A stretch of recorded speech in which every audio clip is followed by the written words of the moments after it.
Dans cette formation VBA Access, nous proposons de bâtir une application un peu particulière sur le thème de la visionneuse d'images que nous avions construit lors de la précédente formation.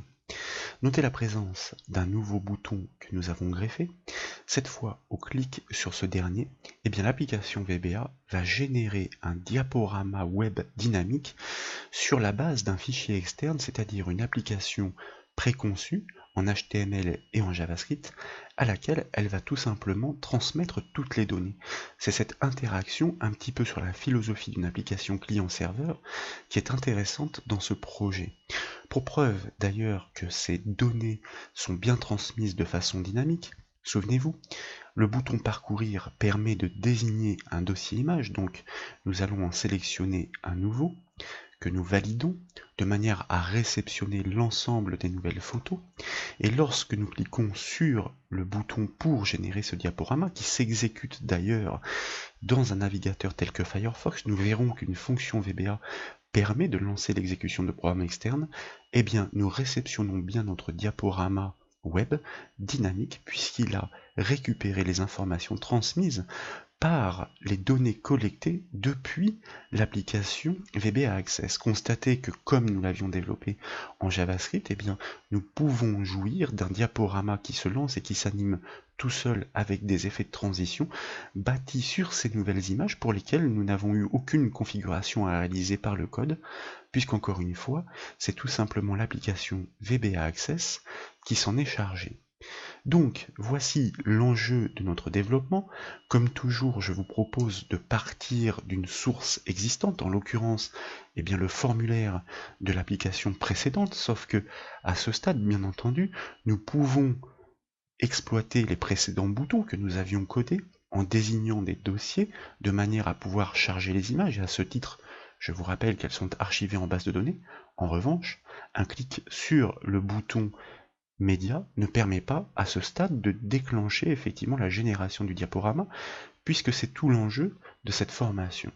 Je vous propose donc dans un premier temps de revenir en mode création de ce formulaire et de sélectionner le contrôle du nouveau bouton, d'activer sa feuille de propriété si d'aventure elle n'était pas présente, et puis par le biais de son onglet événements pour pouvoir lui associer une procédure événementielle au clic, de cliquer sur son bouton associé et dans la boîte de dialogue qui suit, de choisir générateur de code et de valider pour, comme vous le savez désormais, car vous en avez l'habitude, basculer dans l'éditeur de code VBA Access entre les bornes de la procédure BTN Media Click, soit le code qui se déclenchera au clic sur le bouton BTN Media.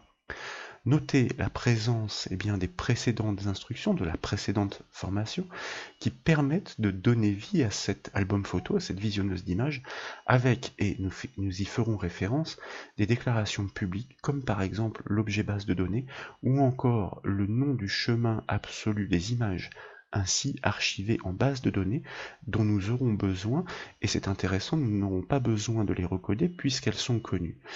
Comme nous avons effectivement désigné un dossier image précédemment, désormais constatez que dans notre table image, et c'est très important, il y a toutes les informations des fichiers désignés qui ont été parcourus dans le dossier qui sont recensés. Pourquoi? Parce que notre application VBA Access va devoir accéder à ces fichiers pour pouvoir les coller dans le sous-dossier local de l'application, car dans les sources que je vous propose de récupérer, il y a fort logiquement la base de données, mais aussi l'album photo. Cet album photo, d'ailleurs, nous allons en profiter pour regarder sa structure, c'est celle que nous avions développée lors de la précédente formation JavaScript. Ce qui permet de lui donner vie, c'est cette déclaration très importante en début de section du script située après le body, cette énumération des noms de fichiers images séparés par des points-virgules dans une variable qui se nomme chaîne IMG. Constatez la présence de repères en commentaire ici que nous utiliserons par le biais du code VBA Access, car il faudra dans ce fichier, et c'est l'un des enjeux, modifier cette déclaration de variable et son contenu de manière à ce que le diaporama dynamique puisse se générer depuis VBA Access vers l'application Internet. Ce code JavaScript résonne en local. Ici, nous n'avons que des noms de fichiers. Cela veut dire qu'il considère par défaut que ces images sont présentes dans un sous-dossier images dans lequel il y a des images qui ne doivent pas être remplacées, écrasées, supprimées. Ce sont les images dont se sert l'application web par défaut.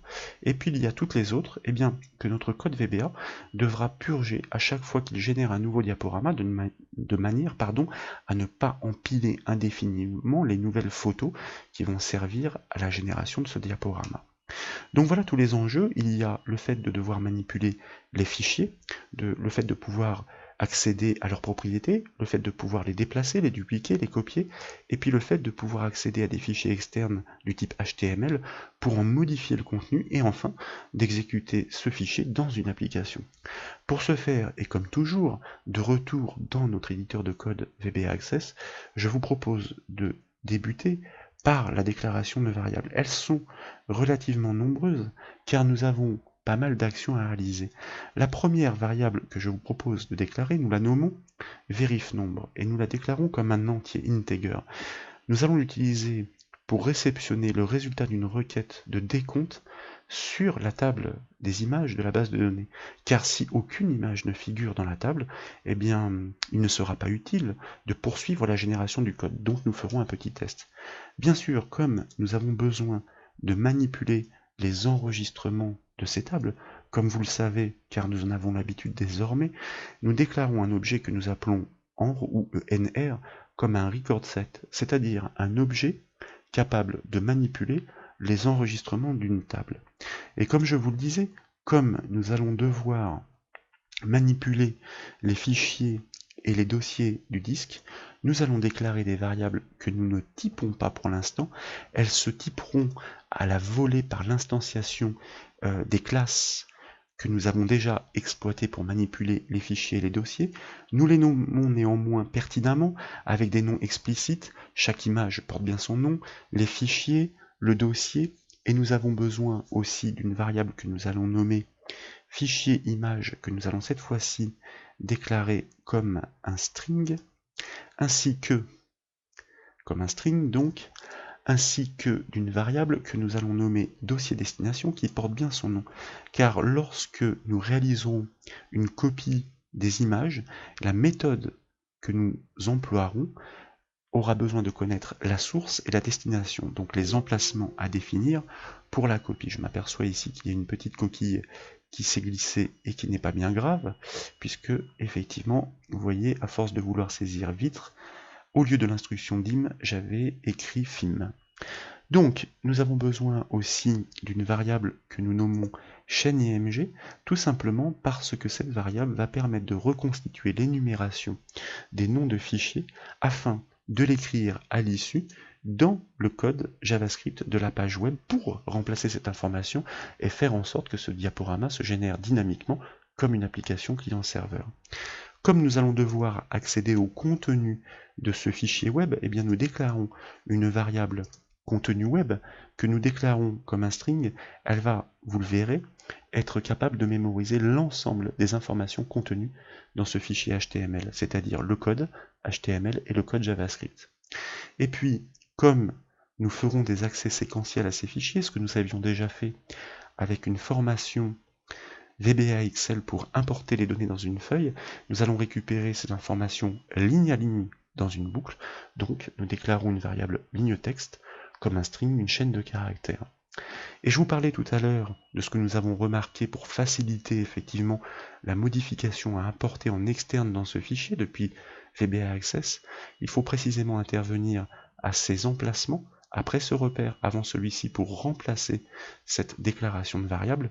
Donc nous avons besoin de variables en VBA Access qui vont nous renseigner sur la position en octet, plutôt en nombre de caractères si vous préférez, de ces repères. Donc nous les déclarons respectivement position 1 et position 2 comme des integers. Je vous rappelle l'emploi des deux points dans la syntaxe VBA pour pouvoir énumérer sur une même ligne nos variables.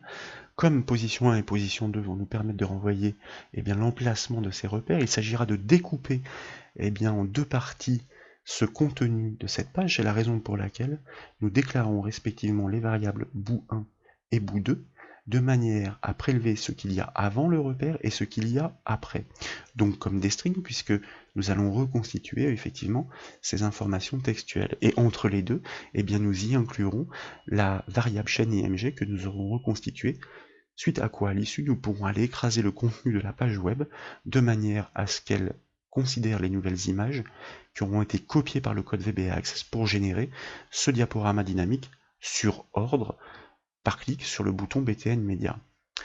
La première chose à faire, comme je vous le disais, est de nous assurer donc qu'il y a bien des images dans la table images de la base de données. C'est la raison pour laquelle nous allons commencer par un petit test et tout d'abord nous allons initialiser notre variable verifNombre à 0. Si après notre requête, elle vaut toujours 0, cela signifiera qu'il n'y a pas d'image, donc il n'y a pas lieu de poursuivre le code.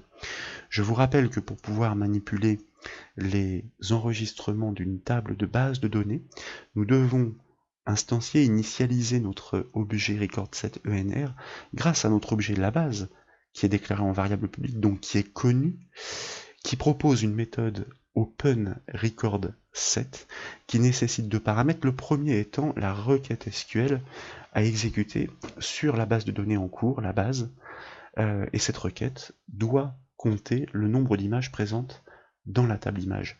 C'est une requête sélection classique a priori, sauf que nous allons employer une fonction SQL qui se nomme count et qui, comme son nom l'indique, permet de dénombrer les enregistrements sur un champ à lui passer en paramètre. Ce champ, c'est le champ de la clé primaire de notre table image, donc il s'appelle image num, c'est ainsi, vous pourrez le vérifier si vous ouvrez la table, et comme il produit ce résultat à la volée que ce champ n'existe pas pour décompter, eh bien, grâce au mot-clé as, à l'instruction as, nous lui indiquons de placer cette information comptabilisée dans un champ virtuel que nous nommons nbImage. Cette requête, nous l'exécutons from, sur la table image, donc nous l'indiquons, pour finaliser notre syntaxe SQL. Je vous rappelle ensuite que nous passons le paramètre open, db open dinaset, qui, comme l'enseigne l'aide en ligne de Microsoft, permet d'accéder aux enregistrements de façon dynamique pour pouvoir les manipuler. Comme toujours, nous allons placer le pointeur de lecture ensuite sur le premier enregistrement grâce à la méthode moveFirst de notre objet recordSet. En l'occurrence, ici, la requête ne va produire qu'un seul enregistrement. Nous serons donc forcément bien placés par défaut. Et l'objectif est de pouvoir récupérer, stocker dans cette variable verifNombre le résultat produit, le résultat du décompte. Et comme vous le savez, la propriété fields de l'objet recordSet permet alors d'accéder à l'information du champ précisément, du champ que nous désignons en paramètre. Alors, entre double cote et entre parenthèses, nous l'avons nommé nbImage, donc je vais me permettre de le copier et de le coller. Nous accédons à ce champ, nous voulons récupérer la valeur, propriété dérivée, value, c'est du classique. Nous l'avons exploité, nous les avons exploités à maintes reprises dans les différentes formations VBA Access pour accéder aux données notamment. Comme toujours, une fois que le traitement de la requête est terminé, nous devons fermer notre objet recordSet, d'où la méthode close de notre objet recordSet. Nous pouvons à ce stade, pour progresser pas à pas, vérifier que nous avons été en mesure de réceptionner cette information. Je vous propose l'emploi habituel de la fonction MSGBox qui permettra d'afficher par le biais d'une boîte de dialogue l'information qu'on lui passe en paramètre, qui n'est autre que cette variable verifNombre qui est censée avoir été affectée de la valeur comptabilisée par cette requête. Nous enregistrons les modifications, nous retournons sur notre formulaire que nous pouvons exécuter avec la touche F5 du clavier, nous cliquons sur notre bouton BTN Media et constatez que le MSGBox se déclenche en retournant la valeur 8. Pour preuve donc, premièrement, nous réaffichons notre formulaire en création.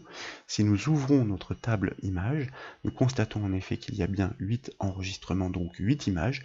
8 images suffisent pour générer un diaporama dynamique. Donc nous pouvons poursuivre l'exécution du code, si bien que nous revenons dans l'éditeur de code VBA Access, nous prenons soin de passer en commentaire par une apostrophe en préfixe notre petit MSGBox de texte, et il s'agit maintenant, si c'est justifié, de débuter le traitement. Si c'est justifié, cela signifie si notre variable vérif-nombre est bien supérieur à 0. À ce moment-là, then, et puis tant qu'à faire, nous bornons tout de suite pour ne pas l'oublier, pour ne pas risquer de l'oublier, notre instruction conditionnelle if.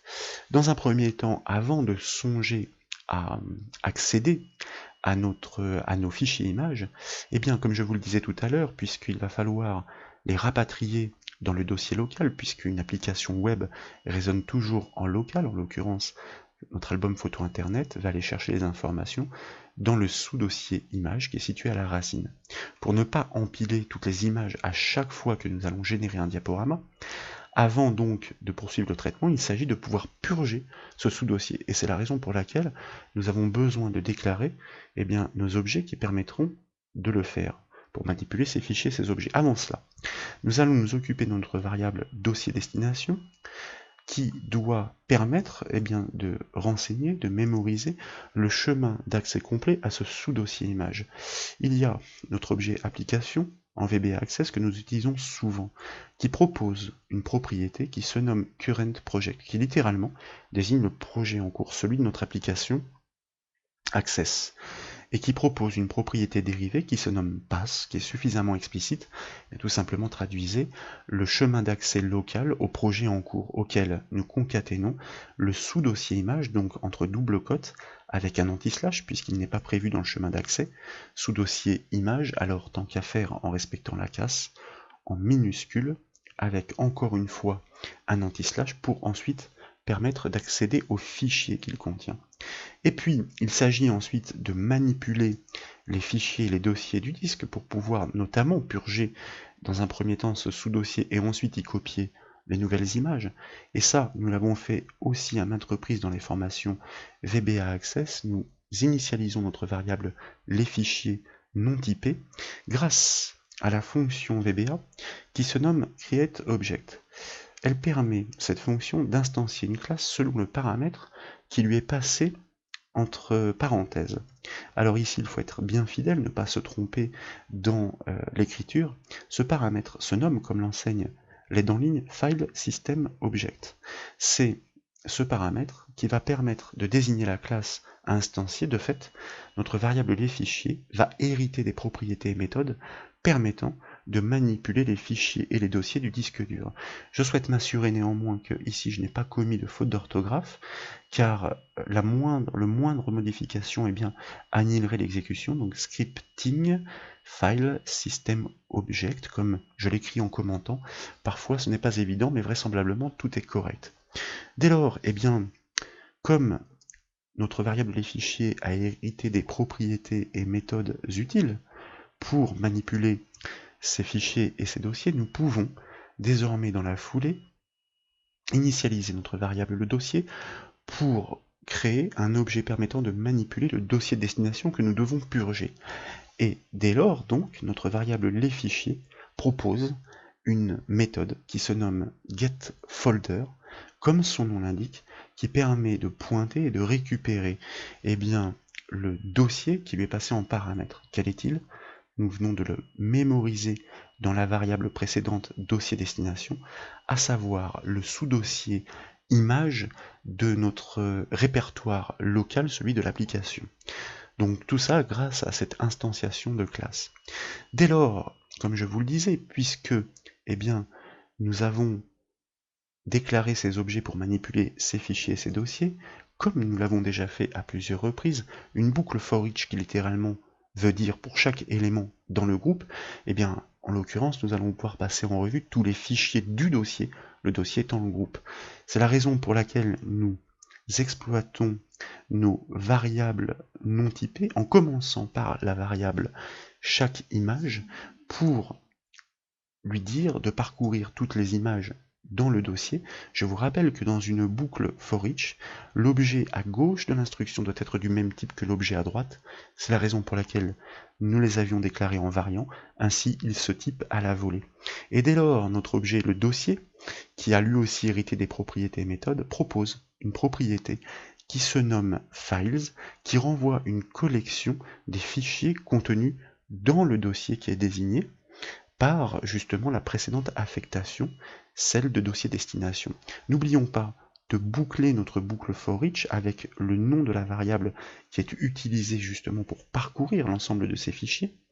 Et désormais, il s'agit effectivement de pouvoir supprimer chacune des images contenues dans ce sous-dossier, sauf que, comme je vous le disais tout à l'heure, nous devons prendre soin de ne pas supprimer les images qui sont utilisées par défaut pour notre application web. C'est la raison pour laquelle je vous propose d'ajouter un test qui permettra justement d'être utilisé comme un garde-fou en quelque sorte pour prendre soin de faire une vérification sur le nom d'image.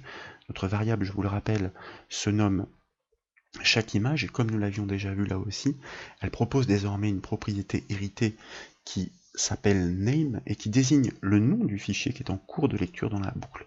Le but du jeu, il y en a 5 de mémoire, est de nous assurer que le nom du fichier n'est pas l'une d'entre elles. Alors, comme je souhaite répliquer les noms de fichiers à l'identique, je vais déjà me permettre de reproduire la syntaxe dans sa globalité, de borner mon instruction if pour m'assurer de ne pas l'oublier, et je vais aller prélever ensuite les noms des images qu'il ne faut pas effacer, donc par copier-coller.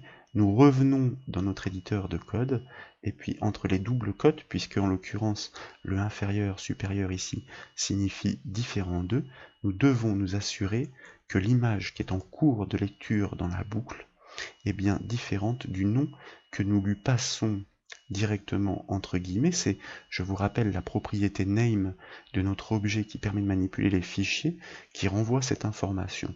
Bon, là c'est une opération qui est un petit peu fastidieuse on va dire, mais qui n'est pas bien compliquée, qui consiste simplement à répliquer par copier-coller ces noms de fichiers pour être sûr, parce qu'ils ne sont pas forcément tous évidents, de ne pas nous tromper dans l'énumération, afin de les préserver à l'issue du traitement, donc toujours entre double cotes, et il n'en restera plus qu'un, le dernier qui est utilisé comme motif de remplissage de la page web, que nous allons directement intégrer à la fin de notre code. Comme je vous le disais, donc, c'est un test multicritère. Le mot-clé end, souvenez-vous, dans une instruction if permet de les recouper.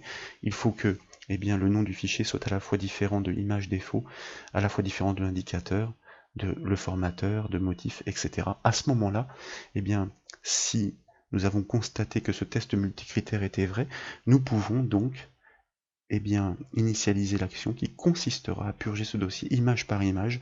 Nous employons la méthode delete, héritée elle aussi, qui devrait permettre de purger ce dossier. Qu'en est-il si nous enregistrons les modifications justement, et puis que nous exécutons notre formulaire, touche F5 du clavier, que nous cliquons sur notre bouton BTN Media, a priori rien ne s'est produit, il n'y a aucune alerte déclenchée par le code. Si nous revenons en revanche dans notre sous-dossier, constatez qu'il a été parfaitement purgé des anciennes images, mais que en revanche les images par défaut, grâce à notre test multicritère if, ont bien été préservées. Donc à ce stade, c'est parfait.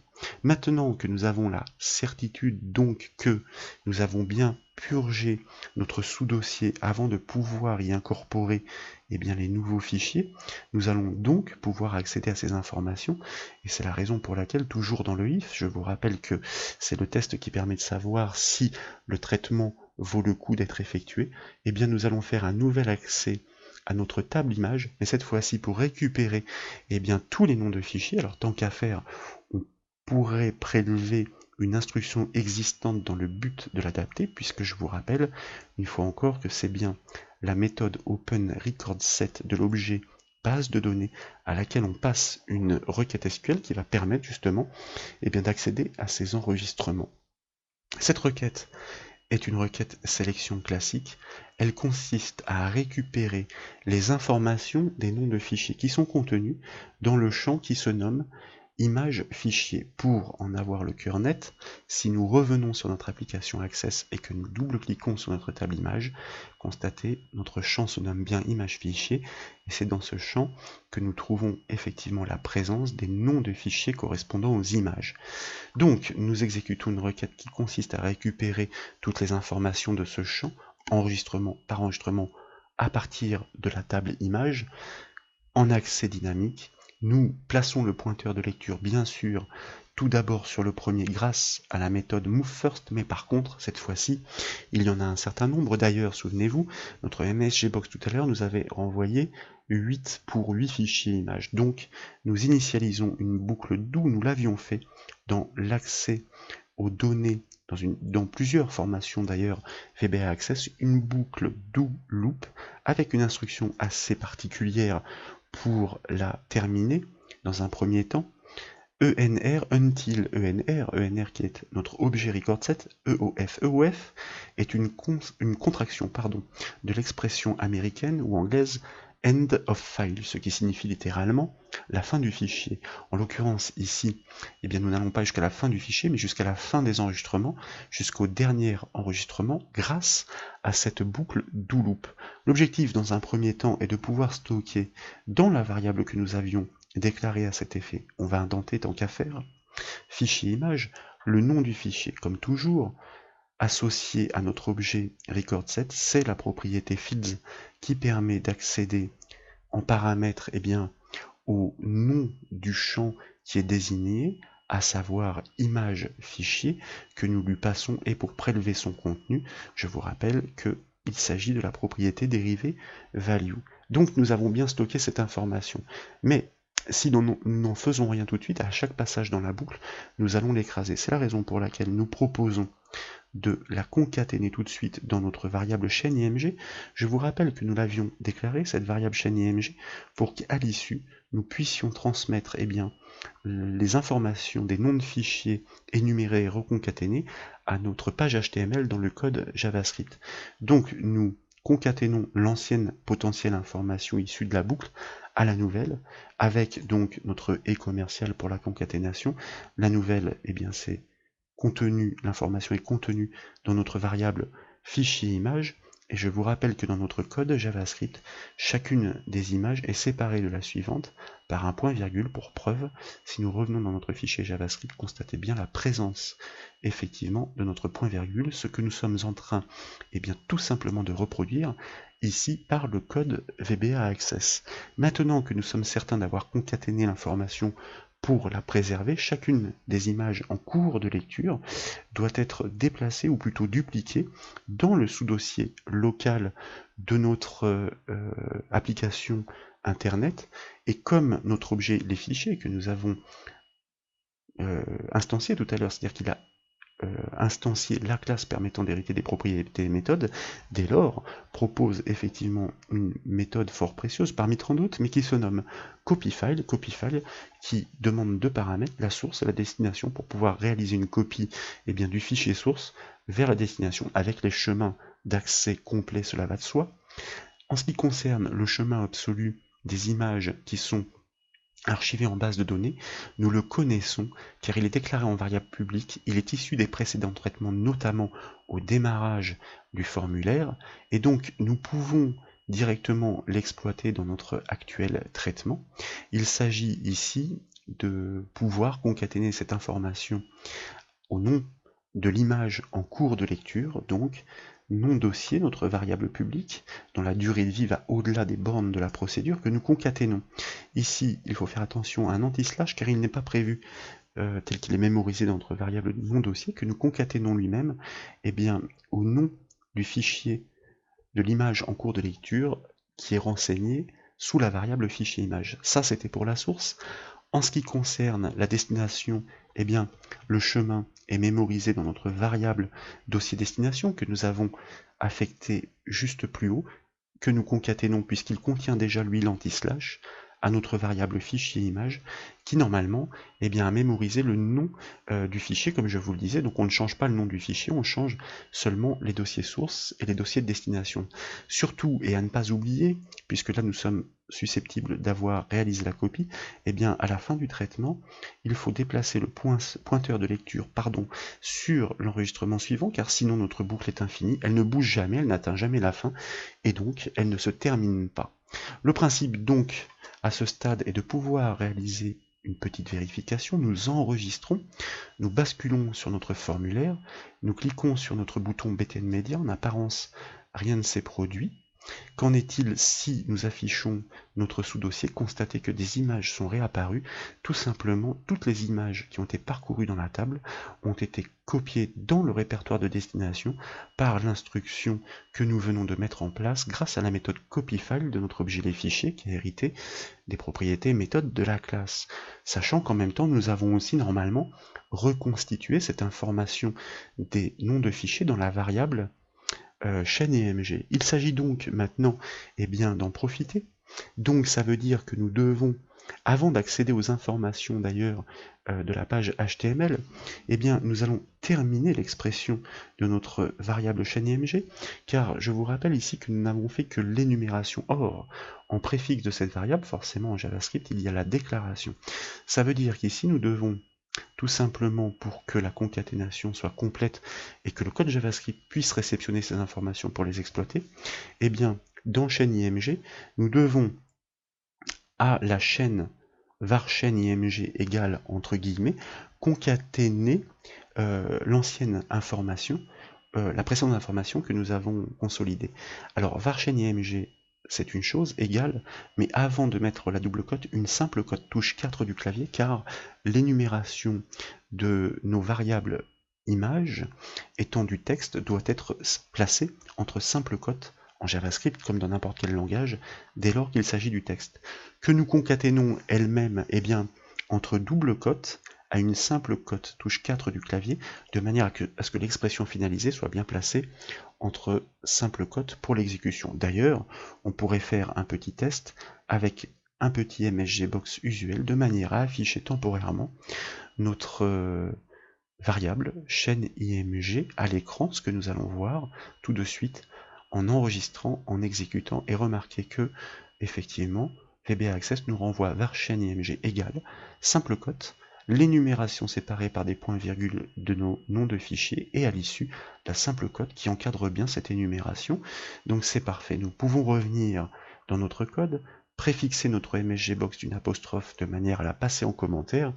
Il s'agit désormais d'accéder aux informations contenues dans notre fichier HTML. L'objectif est de pouvoir les charger en mémoire pour traiter cette chaîne, la découper, remplacer ce bout qui est la déclaration par la nouvelle, de manière à pointer sur les nouveaux fichiers images, et à réécrire dans ce fichier texte pour que, à l'issue, lorsque nous lancerons ce fichier HTML dans son navigateur, que le diaporama se génère dynamiquement sur la base de ces nouvelles photos transmises par l'application VBA Access. Je vous rappelle qu'en VBA Excel, nous avions réalisé une formation pour l'importation et l'exportation des données externes dans une feuille.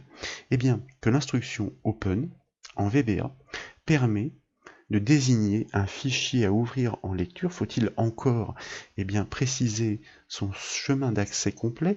Donc c'est la raison pour laquelle nous faisons appel de nouveau à la propriété currentProject de notre objet application avec la propriété dérivée path que nous concaténons à un anti-slash entre double cote, de manière à pouvoir pointer en local dans le répertoire de l'application, puisqu'il est au même endroit que notre base de données, sur notre fichier HTML dont nous souhaitons prélever le contenu. Donc par mesure de sécurité, je vais prélever son nom et puis le recopier. Donc entre double cote, nous ouvrons donc ce fichier HTML, nous souhaitons l'ouvrir en lecture. C'est ce qu'on appelle les accès séquentiels au fichier en VBA. Et pour ouvrir un fichier en lecture, nous devons exploiter l'instruction for input, ça c'est une chose, et comme nous traitons ces informations en mémoire, nous devons lui allouer une adresse mémoire qui est représentée par un numéro qui n'est pas encore pris. Nous n'avons pour l'instant fait aucun accès en mémoire pour ces fichiers, donc nous prenons le premier numéro, le 1. Et nous allons fermer tout de suite cet accès de manière à être sûr à l'issue de libérer les ressources, car nous allons travailler directement dans la RAM, la mémoire, toujours en désignant cette adresse mémoire pour manipuler le fichier. L'objectif est de pouvoir récupérer son contenu de ce fichier HTML ligne à ligne et de concaténer l'information pour la reconstruire intégralement. Pour ce faire, nous devons réaliser une boucle do-while avec une fameuse fonction que nous avons exploitée d'une façon différente tout à l'heure. Souvenez-vous, EOF pour end of file, littéralement ce qui signifie la fin du fichier. En l'occurrence, eh bien ici, nous souhaitons parcourir toutes les lignes du fichier web, de la première jusqu'à la dernière, et ligne à ligne, nous souhaitons récupérer le contenu comme nous l'avions vu dans la formation VBA Excel. C'est l'instruction line input qui permet de désigner la ligne en cours pour le fichier représenté par son adressage mémoire, le numéro 1 donc, pour pouvoir cette ligne, eh bien, l'enregistrer dans la variable que nous avions déclarée à cet effet et que nous avions nommé ligne texte, je vous le rappelle.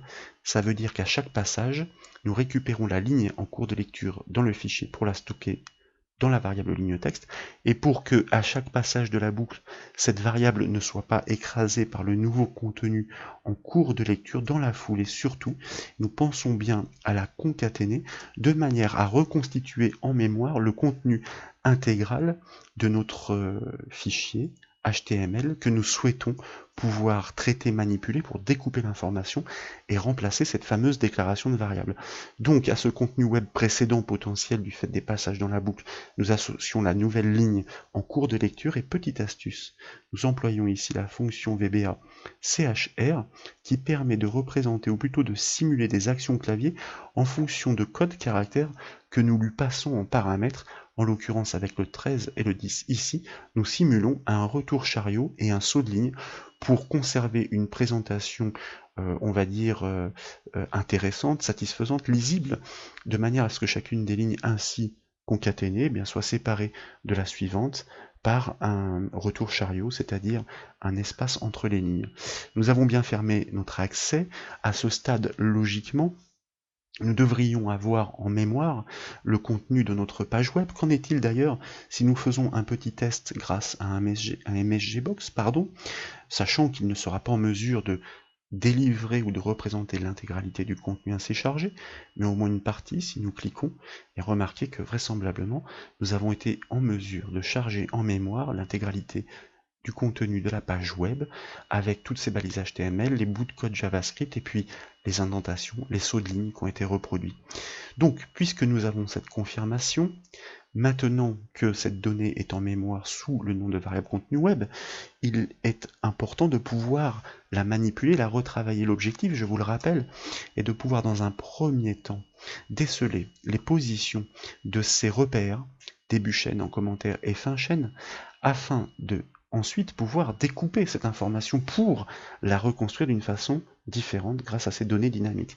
C'est la raison pour laquelle nous avions déclaré deux variables integer position 1 et position 2 pour pouvoir mémoriser ces emplacements, et en fonction de ces emplacements, alors on construira deux morceaux de ce fichier, bout 1 qui sera le contenu HTML jusqu'à ce premier repère, et bout 2 le contenu HTML à partir de ce deuxième repère. Et entre les deux, on va y insérer le contenu concaténé de notre variable chaîne IMG, c'est-à-dire la déclaration de variable qui remplacera donc la précédente pour un contenu dynamique. C'est la raison pour laquelle à la suite donc nous allons affecter nos variables position 1 et position 2 grâce à une fonction que nous avos déjà utilisée en VBA aussi, instr, qui permet de renvoyer la position d'une occurrence recherchée dans une chaîne de caractères en déterminant au premier paramètre à partir de quel emplacement nous réalisons la recherche. Nous partons du premier caractère. Nous réalisons cette recherche dans la chaîne de caractères contenu web, c'est-à-dire dans l'intégralité de notre page HTML. Ce que nous recherchons comme occurrence, nous le passons en dernier paramètre, en troisième paramètre. Pour être sûr de ne pas me tromper, nous allons prélever directement par copier-coller l'occurrence dont nous souhaitons avoir l'indication sur l'emplacement, la position. Nous la collons donc dans le troisième paramètre qui est effectivement l'emplacement de l'occurrence à rechercher pour restituer sa position. Par contre, nous souhaitons prélever tout ce qui va jusqu'à ce repère compris, car il faudra qu'il soit toujours présent lors de la prochaine génération pour qu'il puisse être décelé. Ça veut dire que nous allons nous positionner après, puisque position 1 va renvoyer la position juste avant le premier slash. 1, 2, 3, 4, 5, 6, 7, 8, 9, 10, 11, 12, 13 caractères dans ce repère en commentaire. Donc nous l'incrémentons de 13 positions de manière à placer le curseur juste après ce repère. En ce qui concerne position 2, c'est plus simple, on va prélever ce qui a déjà été fait. Bien sûr, dans un premier temps, nous adaptons le nom de la variable, et là, ce qu'il faut faire comme tout à l'heure, c'est prélever l'occurrence qu'il faut rechercher par copier-coller. Ainsi, nous sommes certains de ne pas nous tromper. Cette fois-ci, nous ne cherchons pas le repère début chaîne, mais le repère fin chaîne. Et par contre, étant donné que position 2 va renvoyer cette fois-ci, comme tout à l'heure d'ailleurs, la position juste avant le premier slash, mais que nous souhaitons conserver dans le prélèvement à partir de ce point, ce repère, nous ne l'incrémentons pas de manière à ce qu'il soit bien présent lors de la prochaine génération. Pour vérifier la cohérence du traitement que nous venons de réaliser, je vous propose encore une fois de faire une petite temporisation par le biais d'une fonction MSGBox qui va nous afficher, donc concaténer comme je viens de l'écrire, avec un tiret entre les deux positions que nous sommes censés avoir prélevées. Si nous cliquons sur le bouton BTN Media, constatez que la position 1 renvoie 3531, donc c'est le 3531e caractère, et que la position 2, c'est-à-dire après le deuxième repère, après la déclaration de variable, serait le 3995e caractère. Ça semble très cohérent, puisque fort logiquement, position 2 est largement supérieure à position 1, donc, vraisemblablement, nous pouvons poursuivre. Puisque nous connaissons les positions avant et après cette déclaration de variable, il s'agit justement de découper maintenant cette information textuelle avant de pouvoir l'écraser dans le fichier HTML d'origine. C'est la raison pour laquelle nous avions donc déclaré les variables bout1 et bout2, et nous utilisons des fonctions de traitement de chaîne que nous avions déjà utilisées dans maintes formations et VBA Excel et VBA Access, en commençant par left, qui littéralement permet de prélever le contenu d'une chaîne de caractères désignée en premier paramètre, à savoir ici contenu web, notre fichier complet, jusqu'à la position 1. Je vous rappelle que position 1, du coup, est la position qui va prendre tout le contenu depuis le début jusqu'à la position située après le repère début chaîne. En ce qui concerne le bout 2, c'est un peu particulier dans la mesure où il faut partir non pas du début de la chaîne, mais d'un emplacement, on va dire, précis, comme s'il s'agissait du milieu. Et pour ce faire, on utilise une autre fonction VBA qui se nomme mid, qui permet de spécifier là aussi la chaîne à partir de laquelle on souhaite prélever une portion. Il s'agit bien de contenu web, mais nous allons définir que nous choisissons de prélever cette portion à partir d'un certain emplacement. Cet emplacement, nous venons de le calculer, c'est position 2, c'est-à-dire juste avant fin chaîne. La seule chose que nous aurons donc exclue dans ce traitement, c'est la déclaration de variable, puisque nous souhaitons la remplacer. Normalement, la fonction mid requiert un troisième paramètre, constatez qu'il est entre crochets, facultatif, c'est la longueur sur laquelle nous souhaitons prélever. Si nous ne le définissons pas, VBA va prélever jusqu'à la fin, donc jusqu'à la fin du texte. Et donc le but du jeu forcément est de pouvoir reconstruire ces informations avec cette nouvelle donne, cette nouvelle information dynamique, la déclaration de variable. Il s'agit de bout 1, c'est-à-dire tout le début du code de la page HTML inchangé, auquel nous associons ce que nous avons modifié, c'est-à-dire chaîne IMG. Je vous rappelle qu'il s'agit de la concaténation de l'énumération des noms de fichiers dans la variable pour remplacer la précédente, et ensuite nous venons greffer la fin du fichier qui est inchangé, le code JavaScript qui permet de gérer tout ça. Donc à ce stade, nous devrions avoir récupéré l'ensemble des informations, ou reconstitué plutôt, pour que le diaporama dynamique puisse se gérer. Il s'agit de pouvoir donc écrire ces informations. Il faut écraser l'ancien contenu de notre page web. C'est donc un accès séquentiel de nouveau que nous devons réaliser, mais cette fois-ci, ce n'est pas un accès en lecture, mais en écriture. C'est la raison pour laquelle, puisque beaucoup de choses se ressemblent, par copier-coller, je réplique l'instruction de manière à récupérer le chemin d'accès complet à notre fichier pour lequel nous devons écraser les informations. Ce n'est pas un accès en écriture, c'est un accès...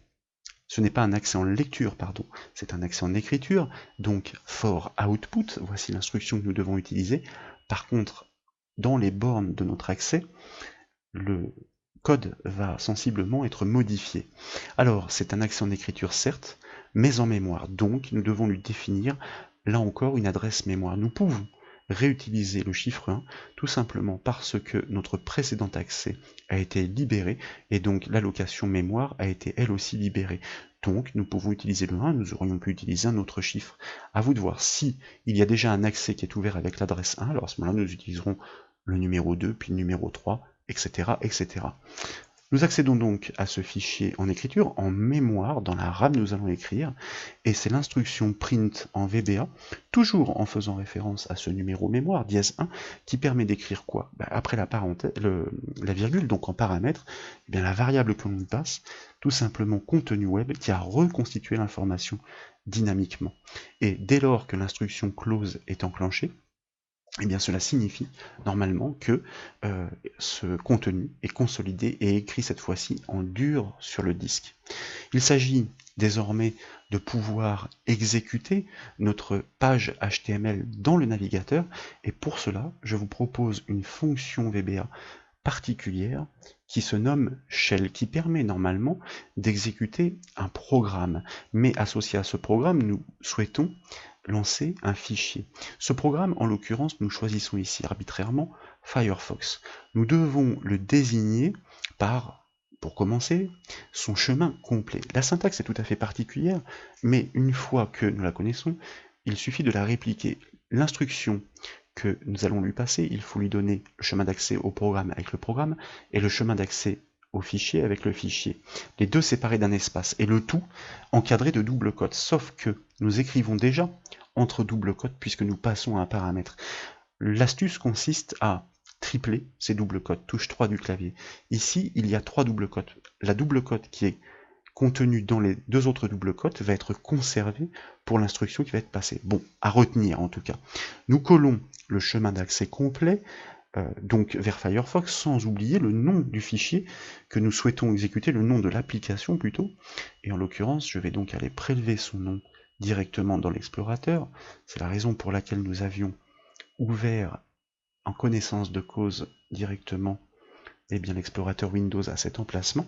Dans la foulée donc nous fermons la double quote parce que, comme je vous le disais, nous devons séparer d'un espace le dossier plus le nom du fichier auquel nous accédons derrière, en l'occurrence la page web.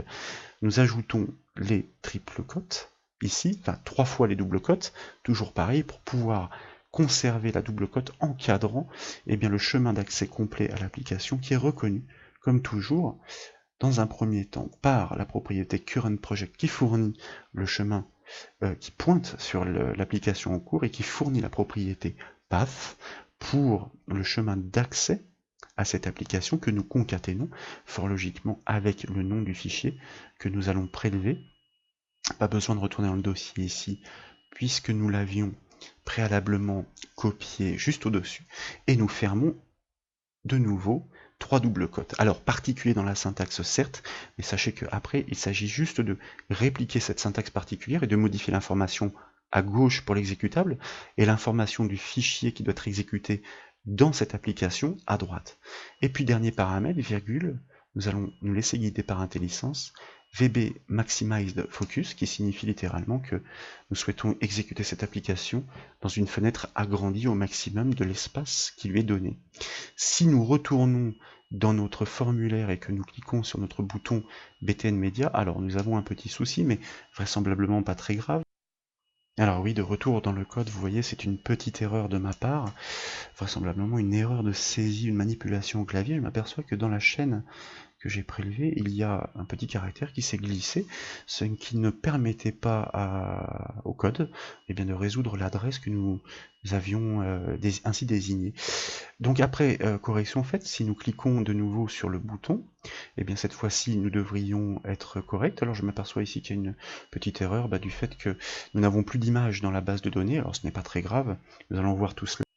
D'ailleurs, plutôt qu'en guise d'erreur, voyez-vous, je pense qu'en fait il n'y a pas d'erreur, mais que tout simplement, comme une erreur a été précédemment générée, il est plus normal de réinitialiser le processus. Donc nous fermons le formulaire, nous le réexécutons, nous devrions atteindre le résultat. Quand nous cliquons, vous voyez que cette fois-ci tout va mieux. La seule erreur véritable qui avait été générée était ce petit caractère qui s'était glissé dans le chemin d'accès à notre exécutable, à savoir notre navigateur Firefox. Constaté donc si nous reprenons, on va resimuler le processus, que nous sommes sur notre visionneuse d'images Access, notre code est terminé, que nous avons des images désignées tout à l'heure par le bouton parcourir. Lorsque nous cliquons sur le bouton diaporama, eh bien nous constatons qu'effectivement notre diaporama web est généré dynamiquement. Cela veut dire que non seulement les images ont bien été copiées dans le sous-dossier local images de notre application HTML, et que en même temps la variable chaîne IMG a été transmise et écrite dans le fichier HTML avec le code JavaScript pour pouvoir fournir les informations dynamiquement à cette application web. D'ailleurs, pour le prouver, donc si nous désignons cette fois-ci un autre dossier image, par exemple le 3, alors est-ce qu'il s'agit bien de photos différentes? Oui, c'est bien le cas. Constatez que nous avons des photos différentes qui sont désormais archivées en base de données. Nous cliquons sur notre bouton BTN Media qui doit copier ces images dans le sous-dossier, modifier la déclaration de variables dans le fichier HTML, plus précisément dans le script, et constater que effectivement nous générons bien un diaporama dynamique pour le web, telle une application client-serveur, et que cerise sur le gâteau, par le développement client que nous avions fait dans la formation JavaScript, eh bien nous pouvons dynamiquement lancer directement donc ce diaporama avec un minutage. D'ailleurs, nous pourrions même modifier le code JavaScript de manière à ce qu'il se lance automatiquement dès lors que la page est appelée. Voilà pour cette formation VBA Access, j'espère qu'elle vous a plu. Si c'est le cas, je compte sur vous comme toujours pour mettre un petit j'aime sur la vidéo, et comme vous le savez, vous pouvez retrouver toutes les autres formations sur le site bombache.fr. Je vous remercie.